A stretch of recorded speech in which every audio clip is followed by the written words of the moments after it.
Mahigit 1 milyong pisong halaga ng hinihinalang shabu nasamsam sa isang malakihang operasyon sa Barotac Nuevo, Iloilo. Sospek na aresto.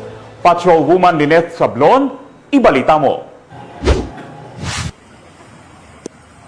Nasamsam ng mga kapulisan ay nihinalang shabu na nagkakahalaga ng mahigit 1 milyong piso mula sa dalawang magkaibigan sa isinagawang drug buy-bust operation ng Philippine Drug Enforcement Group at Barotac Nuevo Municipal Police Station sa Barangay Salihid, Barotac Nuevo, Iloilo. Ito lamang ay 12 ng Nobyembre taong kasalukuyan. Kinilala ang mga naarestong suspect na sina Alice Dondon, 43 taong gulang, pansamantalang naninirahan sa nasabing lugar, at si Alice Tablab, 35 taong gulang, residente ng Barangay Lagubang, Barotac Nuevo, Iloilo. Nakumpiska mula sa mga suspect ang sensasyon na hinihinala ng shabu gamit ang 6,500 pesos na marked money. Na-recover pa mula sa kanilang pag-iingat ang 3 maliit na heat seal plastic sachet at 2 knot-tied na plastic bag na naglalaman ng hinalang shabu. Tumimbang ito na himigit kumulang 156 gramo at tinataya nagkakahalaga ng 1,060,800 pesos. Batay sa investigasyon ng kapulisan, napag-alamang dati nang nakulong si Alice Dondon noong 2021 dahil sa kaparehong kaso ng iligal na droga, ngunit nakalayaan ito 2024. Ang mga suspect ay kasalukuyang nasa kusdiya ng Barotac Nuevo Municipal Police Station para sa kaukulang dokumentasyon